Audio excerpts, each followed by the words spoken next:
ഈ വീഡിയോയിലൂടെ നമ്മൾ ഇന്ന് ഡിസ്കസ് ചെയ്യാൻ ഉദ്ദേശിക്കുന്നത് CSEB-യുടെ എക്സാമിന് അക്കൗണ്ടൻസിയുടെ ഭാഗത്ത് നിന്ന് ചോദിക്കാൻ സാധ്യതയുള്ള ഏറ്റവും പ്രധാനപ്പെട്ട കുറച്ച് ക്വസ്റ്റ്യൻസ് ആണ്. ഈ പ്രധാനപ്പെട്ട ക്വസ്റ്റ്യൻസ് എന്ന് പറയുമ്പം നമ്മൾ ബേസ് തൊട്ടുള്ള കാര്യങ്ങളാണ് ഇതിൽ ഉൾപ്പെടുത്തിയിരിക്കുന്നത്. അപ്പൊ നമുക്ക് ഫസ്റ്റ് ക്വസ്റ്റ്യൻ ഡിസ്കസ് ചെയ്യാം. ഫസ്റ്റ് ക്വസ്റ്റ്യൻ എന്ന് പറയുന്നത് information in financial report is based on dash transaction. Question മനസ്സിലായ നിങ്ങൾക്ക്? ഒന്നുകൂടെ ഞാൻ റിപ്പീറ്റ് ചെയ്യാം. Information in financial report is based on dash transaction. ഇതിന്റെ ആൻസർ എന്താണെന്ന് ഞാൻ ആൻസർ പറയുന്ന ആ സമയം കൊണ്ട് ഒന്ന് ആലോചിച്ച് നോക്കുക. Information in financial report is based on dash transaction. ഇതിന്റെ ആൻസർ മോണിറ്ററി ട്രാൻസാക്ഷൻ എന്നാണ്. ഏതാ? Monetary transaction. അപ്പൊ നമ്മൾ ബേസ് എടുത്ത സമയത്ത് അവിടെ നമ്മൾ പറഞ്ഞിരുന്നു ട്രാൻസാക്ഷൻസിനെ രണ്ടായി ക്ലാസിഫൈ ചെയ്യാമെന്ന്. ഏതൊക്കെയാ? Monetary and non monetary transaction. Financial report എന്ന് പറഞ്ഞാൽ എന്താണ്? ഫിനാൻഷ്യൽ റിപ്പോർട്ട് എന്ന് പറഞ്ഞാൽ നമ്മുടെ ഫിനാൻഷ്യൽ സ്റ്റേറ്റ്മെന്റ്, അതുമായി ബന്ധപ്പെട്ടുള്ള റിപ്പോർട്ടുകളും. ഫിനാൻഷ്യൽ സ്റ്റേറ്റ്മെന്റ് എന്ന് പറയുമ്പം trading and profit and loss അക്കൗണ്ടും ബാലൻസ് ഷീറ്റും. അതിൽ എഴുതുന്ന ട്രാൻസാക്ഷൻസ് എന്ന് പറയുന്നത് ഏത് തരത്തിലുള്ളതാ? മോണിറ്ററി ട്രാൻസാക്ഷൻസ് മാത്രമേ എഴുതൂ. അതാണ് ഫസ്റ്റ് ക്വസ്റ്റ്യൻ ചോദിച്ചിരിക്കുന്നത്. Information in financial report is based on dash transaction എന്ന് പറഞ്ഞാൽ ഏത് ട്രാൻസാക്ഷനാ? Monetary transaction. കാരണം നമ്മൾ അക്കൗണ്ടിങ്ങിനകത്ത് മോണിറ്ററി ട്രാൻസാക്ഷൻ മാത്രമേ എഴുതൂ. രണ്ടാമത്തെ ക്വസ്റ്റ്യൻ എന്ന് പറയുന്നത് the internal users of financial statements are dash of a business. Are dash of a business. Clear ആയോ നിങ്ങൾക്ക് ക്വസ്റ്റ്യൻ? ഒന്നുകൂടെ പറയാം. The internal users of financial statement are dash of a business. അതിന്റെ മലയാളം ഇങ്ങനെയാണ്. ഈ ഫിനാൻഷ്യൽ സ്റ്റേറ്റ്മെന്റിന്റെ ഇന്റേണൽ യൂസേഴ്സ് എന്ന് പറയുന്നവർ അത് ബിസിനസ്സിലെ ആരാണ്? ഇതാണ് ക്വസ്റ്റ്യൻ. ക്വസ്റ്റ്യന്റെ മലയാളം മനസ്സിലായോ നിങ്ങൾക്ക്? അതിന്റെ ആൻസർ എന്താണെന്ന് നിങ്ങൾക്ക് ഊഹിക്കാൻ പറ്റുമല്ലോ. എന്താണ് അതിന്റെ ആൻസർ? Employees and management. ആരാണ് അതിന്റെ answer? Employees and management. Clear ആയോ? നമ്മൾ ബേസ്, അക്കൗണ്ടൻസിയുടെ ബേസുമായി ബന്ധപ്പെട്ട നമ്മുടെ നേരത്തെ ഉള്ള ക്ലാസ്സുകളിൽ നിങ്ങളത് കാണാത്തവരാണെങ്കിൽ അതൊന്ന് കണ്ടിട്ട് വേണം ഈ ക്വസ്റ്റ്യൻ വർക്കൗട്ട് ചെയ്യുന്നതൊന്ന് ശ്രദ്ധിക്കേണ്ടത്. കാരണം ആ ക്ലാസ്സിൽ നമ്മൾ പറഞ്ഞിട്ടുണ്ടായിരുന്നു, യൂസേഴ്സിനെ പറ്റിയുള്ള ക്ലാസിഫിക്കേഷൻ പറഞ്ഞിട്ടുണ്ടായിരുന്നു. യൂസേഴ്സിൽ എക്സ്റ്റേണൽ യൂസേഴ്സും ഉണ്ട്, ഇന്റേണൽ യൂസേഴ്സും ഉണ്ടെന്ന് പറഞ്ഞായിരുന്നു. അതിൽ ഇന്റേണൽ യൂസേഴ്സ് എന്ന് പറയുന്നത് ബിസിനസ്സിനകത്തുള്ള സ്റ്റാഫുകളും മാനേജ്മെന്റുമാണ്. അപ്പൊ നമ്മുടെ രണ്ടാമത്തെ ക്വസ്റ്റ്യന്റെ ആൻസർ എന്താണെന്ന് നിങ്ങൾക്ക് ക്ലിയർ ആയി കാണും. അത് ആരൊക്കെയാണ്? മാനേജ്മെന്റ് ആൻഡ് എംപ്ലോയീസ് ആണ് ഒരു ബിസിനസ്സിലെ ഫിനാൻഷ്യൽ സ്റ്റേറ്റ്മെന്റ് ഉപയോഗിക്കുന്ന ഇന്റേണൽ യൂസേഴ്സ്. ക്വസ്റ്റ്യൻ ക്ലിയർ ആയല്ലോ. മൂന്നാമത്തെ ക്വസ്റ്റ്യൻ എന്ന് പറയുന്നത് accounting measures business transactions in dash unit. Question clear ആയ? ഒന്നുകൂടെ പറയാം. Accounting measures the business transactions in dash unit. ഇതാണ് ക്വസ്റ്റ്യൻ. ഓക്കെ. അതിന്റെ ആൻസർ ഏത് യൂണിറ്റിലായിരിക്കും? മോണിറ്ററി യൂണിറ്റ് എന്നാണ് അതിന്റെ ആൻസർ. നമുക്ക് ക്വാണ്ടിറ്റേറ്റീവ് യൂണിറ്റ് എന്ന് പറഞ്ഞാൽ ഒക്കത്തില്ല. പകരം ഏതാ പറയുന്നത്? Monetary unit. അപ്പൊ ക്വസ്റ്റ്യനെ ഒന്നുകൂടെ റിപ്പീറ്റ് ചെയ്യാം. Accounting measures business transactions in dash unit. അതായത് ബിസിനസ് ട്രാൻസാക്ഷൻസിനെ ഏത് യൂണിറ്റിലാണ് അക്കൗണ്ടിങ്ങിൽ മെഷർ ചെയ്യുന്നത്? ഇതാണ് ക്വസ്റ്റ്യൻ. ആൻസർ ഏതാണ്? Monetary unit. അടുത്ത ക്വസ്റ്റ്യൻ എത്രാമത്തെ ആയിരുന്നു? നാലാമത്തെ ക്വസ്റ്റ്യൻ എന്ന് പറയുന്നത് economic events in A business R recorded in dash order. ഒന്നുകൂടെ പറയും ക്വസ്റ്റ്യൻ. എക്കോണമിക് ഈവന്റ്സ് അല്ലെങ്കിൽ economic transactions in A business is recorded in dash order. ഇതാണ് ക്വസ്റ്റ്യൻ. മലയാളം പറയാം. ഒരു ബിസിനസ്സിൽ ഉണ്ടാകുന്ന എക്കോണമിക് ട്രാൻസാക്ഷൻസ് എഴുതുന്നത് ഏത് ഓർഡറിലായിരിക്കും? അതിന്റെ ആൻസർ ക്രോണോളജിക്കൽ ഓർഡർ. ഏതാണ് ആൻസർ? Chronological order. നമ്മൾ ഈ പറയുന്ന ക്വസ്റ്റ്യൻസ് നമ്മുടെ സ്ക്രീനിന്റെ സൈഡിൽ എഴുതി കാണിക്കും. അപ്പൊ നിങ്ങൾക്ക് അതൊന്ന് നോട്ട് ചെയ്തിട്ട് അതെന്ത് ചെയ്യാം, എക്സാമിന് വേണ്ടി നിങ്ങൾക്ക് അത് പ്രിപ്പയർ ആക്കാൻ പറ്റുന്നതാണ്. അടുത്ത നമ്മൾ 5ാമത്തെ ക്വസ്റ്റ്യൻ ആണ് പറയാൻ പോകുന്നത്. 5ാമത്തെ ക്വസ്റ്റ്യൻ എന്ന് പറയുന്നത് dash are most likely to use financial report to determine whether the business enterprises are eligible for loan. അപ്പൊ ഒന്നുകൂടെ പറയാം. Dash are most likely to use financial report to determine whether the business enterprises are eligible for loan. മനസ്സിലായോ? ക്വസ്റ്റ്യന്റെ മലയാളം ഞാനൊന്ന് പറയാം. Dash എന്ന് ഉദ്ദേശിക്കുന്ന ആരെന്ന്, ആരാണ് കൂടുതലായിട്ട് ഫിനാൻഷ്യൽ റിപ്പോർട്ടുകൾ യൂസ് ചെയ്യുന്നത് എന്തറിയാൻ വേണ്ടിയിട്ട്? ആ ബിസിനസ് സ്ഥാപനം ലോണുകൾ എടുത്താൽ തിരിച്ചടയ്ക്കുവോ ഇല്ലയോ അതറിയാൻ വേണ്ടി ആരാണ് ഫിനാൻഷ്യൽ റിപ്പോർട്ട് യൂസ് ചെയ്യുന്നത്? ഇതാണ് ക്വസ്റ്റ്യൻ. ക്ലിയർ ആയോ? ഇതിന്റെ ആൻസർ എന്ന് പറയുന്നത് ക്രെഡിറ്റേഴ്സ്. ആൻസർ ഏതാ? ക്രെഡിറ്റേഴ്സ്. അപ്പൊ ഈ ക്വസ്റ്റ്യൻ നമ്മുടെ ഉദ്യോഗാർത്ഥികളടുത്ത് നമ്മൾ ചോദിച്ചപ്പം അവർ അതിന്റെ ആൻസർ പറഞ്ഞത് സപ്ലയർ എന്നാണ് പറഞ്ഞത്. അപ്പൊ നിങ്ങൾ നോക്കേ, ആൻസർ ക്രെഡിറ്റർ എന്ന് വരുവോ സപ്ലയർ എന്ന് വരുവോ? ആൻസർ ക്രെഡിറ്റേഴ്സ് എന്നേ വരത്തുള്ളൂ. കാരണം ലോണിന് വേണ്ടിയിട്ടെന്ന് അതിൽ എടുത്തു പറഞ്ഞിട്ടുണ്ട്. സപ്ലയർ എന്ന് പറഞ്ഞാൽ സാധനങ്ങൾ കടത്തിന് കൊടുക്കുന്നവരാ. ഇവിടെ എടുത്ത് എന്ത് പറഞ്ഞിട്ടുണ്ട്? ലോൺ എന്ന് പറഞ്ഞിട്ടുണ്ട്. ലോൺ കൊടുക്കുന്നത് ആരൊക്കെയാ? ഫിനാൻഷ്യൽ ഇൻസ്റ്റിറ്റ്യൂഷൻസ്, ബാങ്കേഴ്സ്, അല്ലെങ്കിൽ സം അതർ ഇൻഡിവിജ്വൽസ്. അപ്പൊ അവരെ എത്രയും കൂടെ ചേർത്ത് വിളിക്കുന്നതാണ് ക്രെഡിറ്റേഴ്സ്. അപ്പൊ അവർക്ക് ഈ ബിസിനസ് സ്ഥാപനം എടുത്ത ലോൺ തിരിച്ചടയ്ക്കുവോ എന്ന് അറിയണമെങ്കിൽ അവർക്ക് ഫിനാൻഷ്യൽ സ്റ്റേറ്റ്മെന്റ് വേണം. Trading and profit and loss അക്കൗണ്ടും ബാലൻസ് ഷീറ്റും വേണം. അതുമായി ബന്ധപ്പെട്ട റിപ്പോർട്ടുകളും വേണം. ഓക്കെ. അപ്പൊ ആരാണ് ഇത് കൂടുതലായിട്ട് ഉപയോഗിക്കുന്ന ആരാണെന്ന് ചോദിച്ചു കഴിഞ്ഞാൽ ആരാണ്? ക്രെഡിറ്റേഴ്സ്. അത് പ്രത്യേകിച്ച് ലോണിന്റെ കാര്യത്തിന്. ഓക്കെ, ക്ലിയർ ആയല്ലോ? അടുത്ത നമ്മുടെ 6ാമത്തെ ക്വസ്റ്റ്യൻ ആണ് ഡിസ്കസ് ചെയ്യുന്നത്. ക്വസ്റ്റ്യൻ ഇതാണ്: the users must be able to depend on the financial report. Okay, ഇത് ഏത് ക്വാളിറ്റിയാണ് ഉദ്ദേശിക്കുന്നത്? ഒന്നുകൂടെ ഞാൻ ആ ക്വസ്റ്റ്യൻ ഇംഗ്ലീഷിൽ തന്നെ പറയാം. The users are able to depend on the financial report. Which quality specify this? ഇതാണ് ക്വസ്റ്റ്യൻ. ക്ലിയർ ആയോ? Which quality specify this? ഇതാണ് ക്വസ്റ്റ്യൻ. മലയാളം പറഞ്ഞാൽ ഇതാണ്. യൂസേഴ്സ്, അതായത് നമ്മൾ നേരത്തെ പറഞ്ഞിട്ടുള്ളതനുസരിച്ച് ഇന്റേണൽ ആയാലും എക്സ്റ്റേണൽ യൂസേഴ്സ് ആണെങ്കിലും അവർക്ക് ഈ ഫിനാൻഷ്യൽ റിപ്പോർട്ട് അല്ലെങ്കിൽ ഫിനാൻഷ്യൽ സ്റ്റേറ്റ്മെന്റിനെ അവര് എന്താണ് ഡിപ്പെൻഡ് ചെയ്യുന്നു. മാക്സിമം അവർ അതിനെയാണ് ഡിപ്പെൻഡ് ചെയ്യുന്നത്. ഇത് ഏത് ക്വാളിറ്റിയെയാണ് സ്പെസിഫൈ ചെയ്യുന്നത്? അക്കൗണ്ടിങ്ങിന്റെ ഏത് ക്വാളിറ്റിയെ ഉദ്ദേശിച്ചാണ് ഇത് പറയുന്നത്? ഇതാണ് ക്വസ്റ്റ്യൻ. ക്ലിയർ ആയോ? അപ്പൊ അതിന്റെ ആൻസർ എന്ന് പറയുന്നത് റിലയബിലിറ്റി. ഏതാ answer? Reliability. An information should be free from errors and bias. It means the dash quality of an accounting. Clear ആയോ question?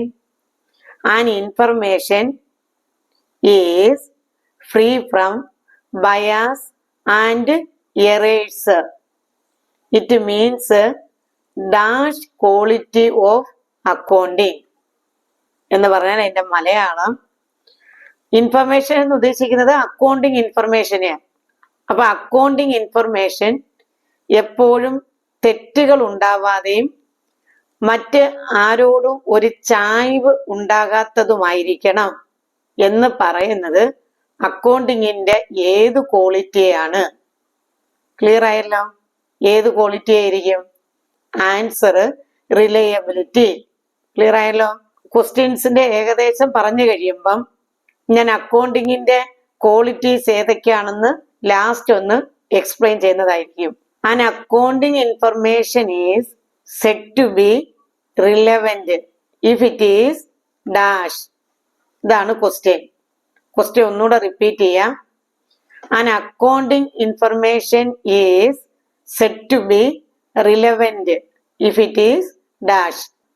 ഒരു അക്കൗണ്ടിങ് ഇൻഫർമേഷൻ എന്ന് പറയുന്നത് റിലവന്റ് ആണ്. റിലവന്റ് ആണെന്ന് പറഞ്ഞാൽ നമ്മൾ എപ്പോഴാണോ ആവശ്യമുള്ളത് അപ്പോൾ തന്നെ കിട്ടുന്നതിനെയാണ് റിലവന്റ് എന്ന് പറയുന്നത്. നമുക്ക് എപ്പോഴാണോ ആവശ്യം അപ്പോൾ തന്നെ ലഭ്യമാവുകയാണെങ്കിൽ അത് നമ്മൾ റിലവന്റ് എന്ന് പറയും.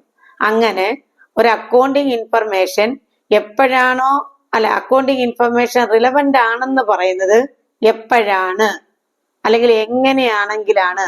അതാണ് ക്വസ്റ്റ്യൻ. അതിന്റെ ആൻസർ ഇതാണ്. If it is provided in time. If it is provided in time. ഇതാണ് ആൻസർ. ക്ലിയർ ആയോ?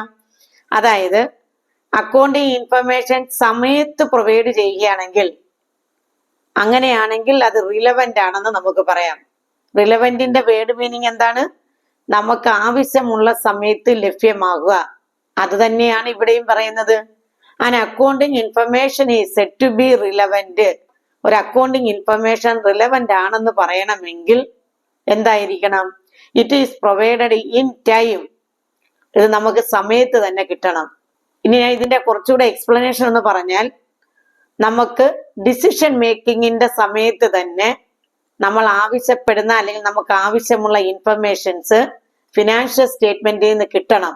അതാണ് ഉദ്ദേശിക്കുന്നത്. ഡിസിഷൻ മേക്കിങ്ങിന്റെ സമയത്ത് തന്നെ നമുക്ക് എന്ത് കിട്ടണം? ഇൻഫർമേഷൻസ് ഫിനാൻഷ്യൽ സ്റ്റേറ്റ്മെന്റിൽ നിന്ന് കിട്ടണം. അതാണ് റിലവന്റ് എന്ന് പറയുന്നത്. ഇപ്പൊ നോക്കേ, അക്കൗണ്ടിങ്ങിന്റെ ക്വാളിറ്റീസ് ഏതൊക്കെയാണെന്നുള്ളതില് രണ്ടാമത്തെ ക്വാളിറ്റിയുമായി ബന്ധപ്പെട്ട ക്വസ്റ്റ്യൻ ആണ് നമ്മൾ ഇപ്പൊ ഇവിടെ പറഞ്ഞിരിക്കുന്നത്. അടുത്ത നമുക്ക് 10ാമത്തെ ക്വസ്റ്റ്യൻ ആണ്. ക്വസ്റ്റ്യൻ ഇതാണ്. An accounting information is clearly presented. It means dash. അതാണ് ക്വസ്റ്റ്യൻ. ഓക്കെ, അതിന്റെ ആൻസർ ഏതാണെന്ന് ചോദിച്ചാൽ അണ്ടർസ്റ്റാൻഡബിലിറ്റി. അതിന്റെ ആൻസർ ഏതാ? അണ്ടർസ്റ്റാൻഡബിലിറ്റി. ക്വസ്റ്റ്യൻ എന്തായിരുന്നു എന്നുള്ളതൊന്ന് പറയാം. An accounting information is clearly presented. ഒരു അക്കൗണ്ടിങ് ഇൻഫർമേഷൻ വളരെ കറക്റ്റ് ആയിട്ട് വ്യക്തമായിട്ട് എന്ത് ചെയ്തിരിക്കുന്നു? പ്രസന്റ് ചെയ്തിരിക്കുന്നു. അങ്ങനെ വ്യക്തമായി പ്രസന്റ് ചെയ്താൽ ഉണ്ടാകുന്ന എന്തായിരിക്കും അതിന്റെ റിസൾട്ട്? വ്യക്തമായിട്ട് പ്രസന്റ് ചെയ്താൽ അതിന്റെ റിസൾട്ട് എന്തായിരിക്കും? എല്ലാവർക്കും അത് മനസ്സിലാവും. ശരിയല്ലയോ? ഒരു കാര്യം വളരെ വ്യക്തമായി ഞാൻ നിങ്ങൾക്ക് പറഞ്ഞു തന്നാൽ അത് നിങ്ങൾക്ക് എന്ത് ചെയ്യാൻ പറ്റും? വളരെ പെട്ടെന്ന് മനസ്സിലാക്കാൻ പറ്റും. ഇത് തന്നെയാണ് ഇതിലും പറഞ്ഞിരിക്കുന്നത്. An accounting information is clearly presented. It denote അല്ലെങ്കിൽ ഇറ്റ് മീൻസ്. ഇതുകൊണ്ട് എന്താണ് അർത്ഥമാക്കുന്നത് എന്ന് ചോദിച്ചാൽ അണ്ടർസ്റ്റാൻഡബിലിറ്റി ആണ്. അതാണ് അതിന്റെ ക്വാളിറ്റി. ഓക്കെ, ഒരു കാര്യം വളരെ വ്യക്തമായി പ്രസന്റ് ചെയ്യുന്നു എന്ന് പറഞ്ഞാൽ അത് കാണുന്നവർക്ക്, അത് വായിക്കുന്നവർക്ക് വളരെ പെട്ടെന്ന് മനസ്സിലാകുന്നു എന്നതാണ് അതിന്റെ അർത്ഥം. അതാണ് അണ്ടർസ്റ്റാൻഡബിലിറ്റി എന്ന് പറയുന്നത്. അടുത്ത നമ്മള് 11ാമത്തെ ക്വസ്റ്റ്യൻ ആണ് പറയുന്നത്. ക്വസ്റ്റ്യൻ ഇതാണ്. The users and decision makers interpret the accounting information in the sense that it is prepared and conveyed to them. It means dash. ഇതാണ് ക്വസ്റ്റ്യൻ. ഒന്നുകൂടെ ഞാൻ പറയാം ക്വസ്റ്റ്യൻ. അതിന്റെ ഇംഗ്ലീഷ് ഒന്നുകൂടെ പറഞ്ഞിട്ട് അതിന്റെ മലയാളം നമുക്ക് പറയാം. ക്വസ്റ്റ്യൻ ഇതാണ്.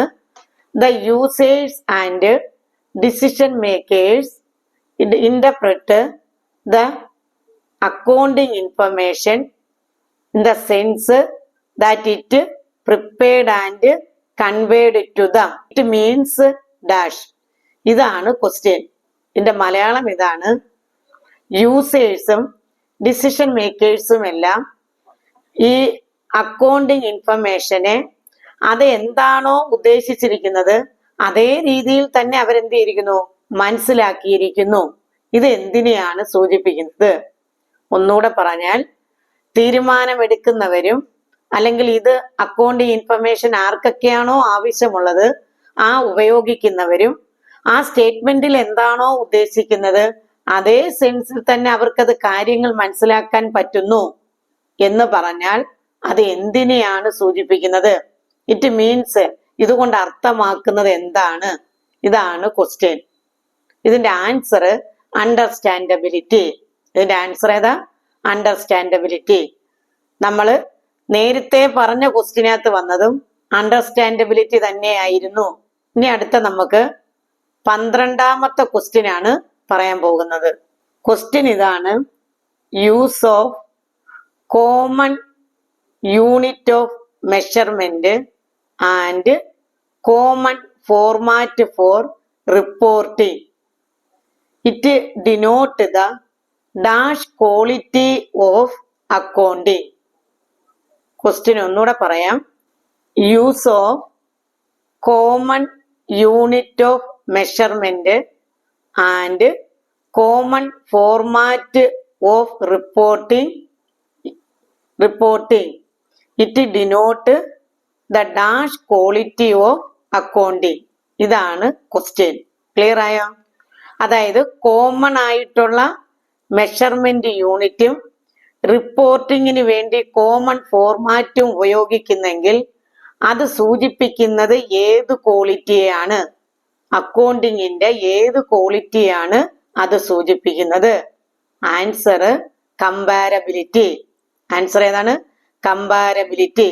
ഇനി ഞാനത് ഒന്നുകൂടെ പറയാം.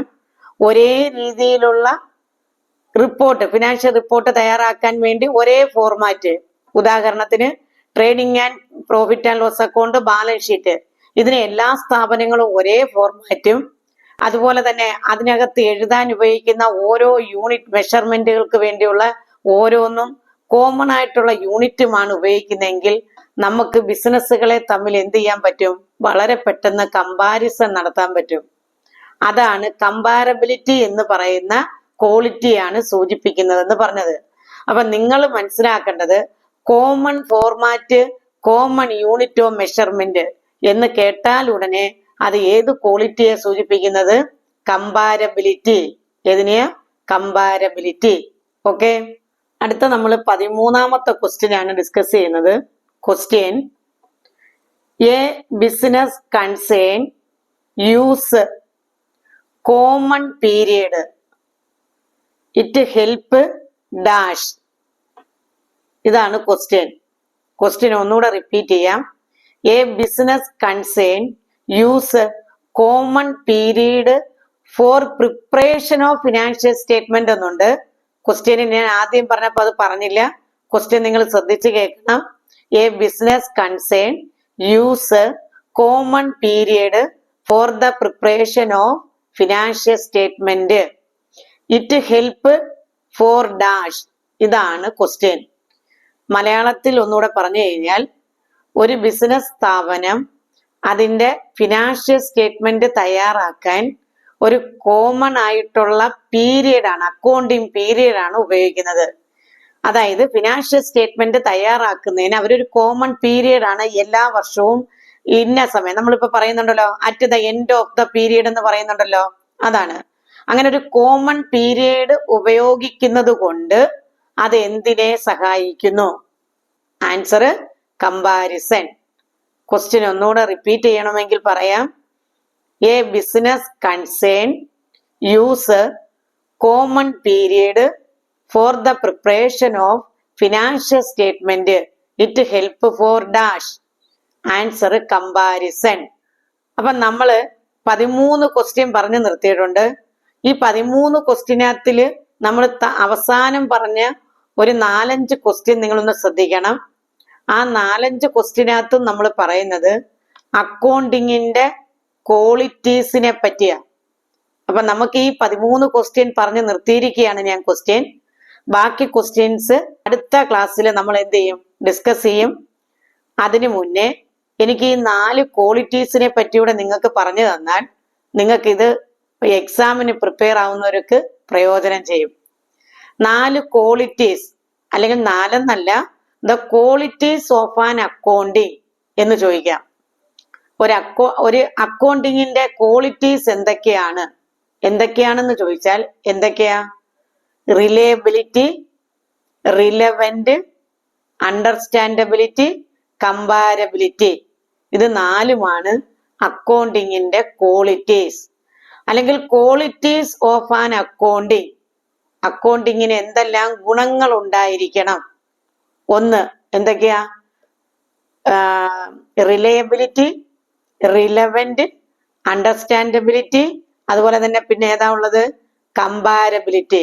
ഓക്കെ, ക്ലിയർ ആയോ? ഫസ്റ്റ് ക്വാളിറ്റി എന്ന് പറയുന്നത് ഏതാണ്? റിലയബിലിറ്റിയാ. റിലയബിലിറ്റി എന്ന് പറഞ്ഞാൽ ഡിപ്പെൻഡബിൾ ആയിരിക്കണം. റിലയബിലിറ്റി എന്ന് പറഞ്ഞാൽ എന്താണ്? ഡിപ്പെൻഡബിൾ ആയിരിക്കണം എന്ന് പറഞ്ഞാൽ ഈ സ്റ്റേറ്റ്മെന്റ്, ഫിനാൻഷ്യൽ സ്റ്റേറ്റ്മെന്റ് യൂസ് ചെയ്യുന്നവർക്കെല്ലാം ഇത് ഡിപ്പെൻഡ് ചെയ്യാൻ പറ്റുന്നതായിരിക്കണം, വിശ്വസിക്കാൻ പറ്റുന്നതായിരിക്കണം, ബിലീവബിൾ ആയിരിക്കണം. ഇതാണ് റിലയബിലിറ്റിയുടെ അർത്ഥം. എന്ന് പറഞ്ഞാൽ ഇപ്പൊ ഞാൻ ഇൻവെസ്റ്റ് ചെയ്യാൻ ഉദ്ദേശിക്കുന്നു ഒരു സ്ഥാപനത്തിലെ ഫിനാൻഷ്യൽ സ്റ്റേറ്റ്മെന്റ് കണ്ടുകൊണ്ടാ, അതായത് അവിടെ ഇത്ര രൂപയുടെ ലാഭം ഉണ്ട് എന്ന് കണ്ടുകൊണ്ടാണ് ഞാൻ എന്ത് ചെയ്യാൻ ഉദ്ദേശിക്കുന്നത്, ആ സ്ഥാപനത്തിലേക്ക് ഇൻവെസ്റ്റ് ചെയ്യാൻ ഉദ്ദേശിക്കുന്നത്. ആ ഫിനാൻഷ്യൽ സ്റ്റേറ്റ്മെന്റിൽ കാണിച്ചിരിക്കുന്ന നെറ്റ് പ്രോഫിറ്റ് അവർ കാണിച്ച കണക്കല്ല, അതില് എന്തൊക്കെയോ കള്ളത്തരങ്ങൾ ഉണ്ടായിരുന്നു. അത് ഞാൻ പക്ഷെ അതില് സത്യമാണെന്ന് വിശ്വസിച്ചു കൊണ്ടാണ് ഇൻവെസ്റ്റ് ചെയ്തത്. പക്ഷെ എനിക്ക് പിന്നീട് അത് ചീറ്റ് ചെയ്യുകയാണെന്ന് തോന്നി. അങ്ങനെ ഉണ്ടാവരുത്. അങ്ങനെ ഉണ്ടായാൽ ആ ബിസിനസ് സ്ഥാപനത്തിന് നിലനിൽപ്പ് ഇല്ലാതാകും. അതുകൊണ്ടാണ് പറയുന്നത് എന്തായിരിക്കണം? ഫിനാൻഷ്യൽ സ്റ്റേറ്റ്മെന്റ് എപ്പോഴും റിലയബിൾ ആയിരിക്കണം, ഡിപ്പെൻഡബിൾ ആയിരിക്കണം. നിങ്ങൾക്കറിയാം, സ്റ്റോക്ക് മാർക്കറ്റുകളിൽ പോലും ഓരോരുത്തരും എന്ത് ചെയ്യുന്നത്, ഷെയറുകൾ മേടിക്കുന്നതും അതിലേക്ക് ഇൻവെസ്റ്റ് ചെയ്യാൻ തീരുമാനിക്കുന്നതും എല്ലാം നമ്മൾ അതിൽ എന്ത് നോക്കിയിട്ടാ? നെറ്റ് പ്രോഫിറ്റ്, അവരുടെ അസറ്റ്, അവരുടെ ലയബിലിറ്റി, ഇതിന്റെ എല്ലാം റേഷ്യോസ് നോക്കിക്കൊണ്ടാണ് എന്ത് ചെയ്യുന്നത്, ഇൻവെസ്റ്റ് ചെയ്യുന്നത്. ഇത് കറക്റ്റ് ആയിരിക്കണം. ആ ക്വാളിറ്റിയാണ് ഏതെന്ന് പറയുന്നത്? റിലയബിലിറ്റി എന്ന് പറയുന്നത്. ഇത് സത്യസന്ധമായിരിക്കണം, ബിലീവബിൾ ആയിരിക്കണം. ഇതാണ് റിലയബിലിറ്റി. ക്ലിയർ ആയല്ലോ? ഓക്കെ, അടുത്ത രണ്ടാമത്തേതെന്ന് പറയുന്നത് ഏതാണ്? രണ്ടാമത്തെ റിലവന്റ്. റിലവന്റിന്റെ അർത്ഥം ഞാൻ ക്വസ്റ്റ്യൻ ഡിസ്കസ് ചെയ്തപ്പോഴേ പറഞ്ഞു തന്നതാണ്. ആവശ്യപ്പെടുന്ന സമയത്ത് ലഭ്യമാകണം. Not delay. The accounting informations provided when it is needed.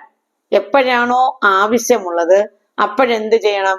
Accounting information എന്ത് ചെയ്യണം? പ്രൊവൈഡ് ചെയ്യണം. അതായത് നീഡി പീപ്പിളിന് അവർക്ക് എപ്പോഴാണോ ആവശ്യം അപ്പോഴത് എന്ത് ചെയ്ത് കൊടുക്കണം? പ്രൊവൈഡ് ചെയ്യണം. ഇൻ ടൈമിൽ പ്രൊവൈഡ് ചെയ്യണം. ഇതാണ് റിലവന്റ്. മൂന്നാമത്തത് അണ്ടർസ്റ്റാൻഡബിലിറ്റി. മൂന്നാമത്തേതാണ് അണ്ടർസ്റ്റാൻഡബിലിറ്റി. അണ്ടർസ്റ്റാൻഡബിലിറ്റി കൊണ്ട് ഉദ്ദേശിക്കുന്നത് it should be easy to understand and it is clear. മനസ്സിലാക്കാൻ വളരെ എളുപ്പമുള്ള രീതിയിൽ തയ്യാറാക്കണം. അതുപോലെ തന്നെ ഇതെന്തായിരിക്കണം? ക്ലിയർ ആയിരിക്കണം. അതിന് നമ്മൾ സാധാരണ പറഞ്ഞു വരുന്നത് അണ്ടർസ്റ്റാൻഡബിലിറ്റി എന്നുകൊണ്ട് ഉദ്ദേശിക്കുന്നത് ഒരു കൺസൈസ് ഫോമിലായിരിക്കണം ഇത് എന്ത് ചെയ്യുന്നത് എന്ന് വെച്ചാൽ ഒരു ചുരുക്ക രൂപം ഉണ്ടായിരിക്കണം. വളരെ പെട്ടെന്ന് ഈസിലി അണ്ടർസ്റ്റാൻഡബിൾ ആയിരിക്കണം. വളരെ പെട്ടെന്ന് ആർക്കും ഇത് നോക്കിയാൽ മനസ്സിലാക്കാൻ പറ്റണം. അതാണ് അണ്ടർസ്റ്റാൻഡബിൾ. ക്ലിയർ ആയല്ലോ? അതായത് it should be clearly presented. അതാണ് അതിന്റെ അർത്ഥം. അടുത്ത നാലാമത്തത് ഏതായിരുന്നു? കമ്പാരബിലിറ്റി. ഒരു ഫിനാൻഷ്യൽ സ്റ്റേറ്റ്മെന്റ് എപ്പോഴും കമ്പാരിസൺ നടത്തത്തക്കോണം തയ്യാറാക്കുന്നതായിരിക്കണം.